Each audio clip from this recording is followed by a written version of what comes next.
بسم اللہ الرحمن الرحیم۔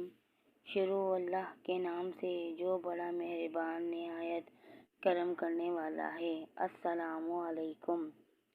مشکل وقت میں دوست کی خاموشی دھوکہ دینے کے برابر ہے۔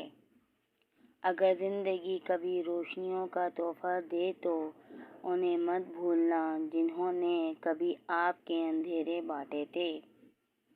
عجیب سلسلہ ہے زندگی کا، کوئی بھروسے کے لیے روتا ہے، کوئی بھروسہ کر کے روتا ہے۔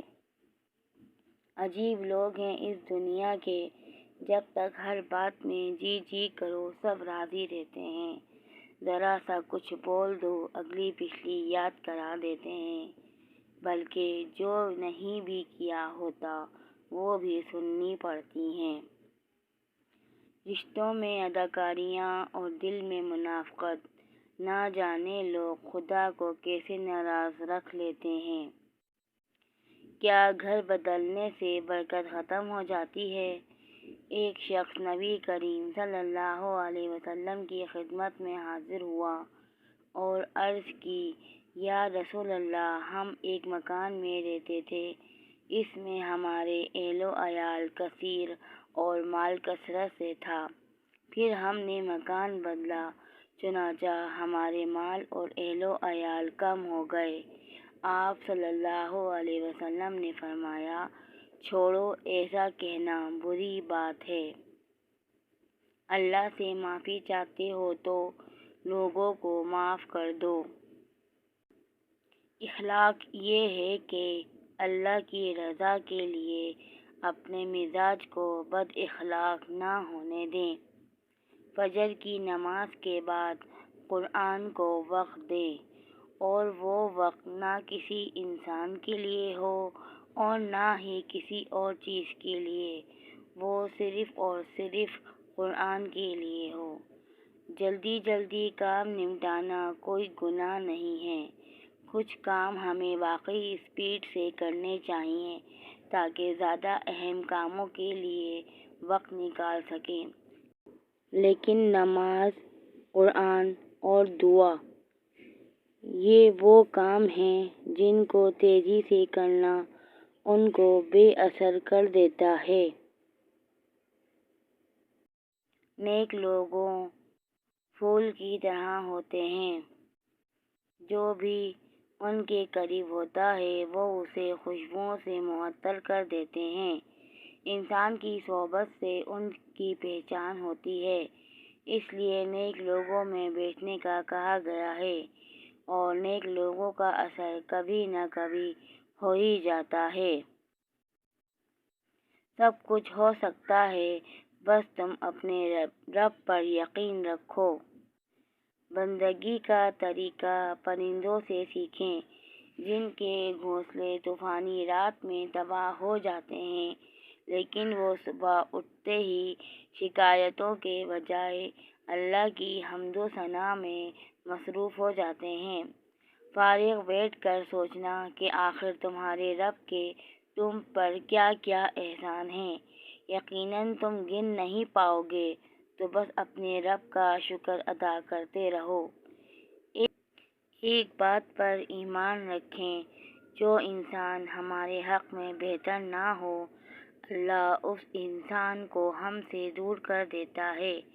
کامیابی کا سفر نماز اور تلاوت قرآن پاک کے بنا ادھورا ہے۔ زندگی میں ہمیشہ وہ لوگ پرسکون رہتے ہیں جو پوری نہ ہونے والی خواہشوں سے زیادہ ان نعمتوں پر شکر ادا کرتے ہیں جو انہیں اللہ تعالیٰ نے عطا کی ہیں۔ اللہ نے تمہارے لیے بہت کچھ سوچ رکھا ہے، تمہیں اپنے کن تک لانے کے لیے بس وہ آزمائشوں سے گزار رہا ہے۔ دیکھنا، اللہ تم تک جلد ہی ناممکن ذریعوں سے مدد بھیجنے والا ہے، انشاءاللہ۔ لوگ لاکھ کہیں یہ ممکن نہیں، مگر میں نے اس کے کن سے تقدیریں بدلتے دیکھی ہیں۔ جب دکھ شدت اختیار کر جائے تو بولنے کی غلطی مت کرنا، یہ تو صبر کے لمحات ہوتے ہیں، وہ لمحے جب اللہ آپ کے ساتھ ہوتا ہے، اور وہ جب ساتھ ہو جاتا ہے تو انسان کو فرش سے عرش تک پہنچا دیتا ہے۔ آپ کے الفاظ، آپ کا رویہ کسی کے آنسوؤں کا سبب بھی بن سکتے ہیں اور کسی کی مسکراہٹ کا بھی۔ مسلمان کو صرف مسکراہٹ کا ذریعہ بننا چاہیے۔ ذکر ہوتا ہے، منتر نہیں جو گن گن کے کیا جائے۔ اسے بے حساب کریں تاکہ اللہ آپ کو بنا حساب کتاب کے نعمتیں اور رحمتیں عطا فرمائے۔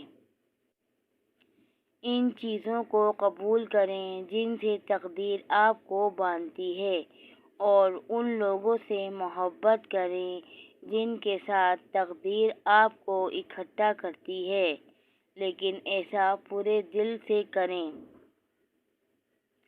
رسول اللہ صلی اللہ علیہ وسلم نے فرمایا، اللہ کے نزدیک دعا سے زیادہ کوئی معزز نہیں۔ ہماری روح کا ہم سے کہنا کہ تم نے ساری زندگی اپنے نفس کے پیچھے تباہ کر دی اور میرا کچھ بھی نہ سوچا۔ یاد رکھیں، آپ نماز، قرآن اور ذکر کی طرف کبھی خود نہیں آتے، آپ کو چن لیا جاتا ہے۔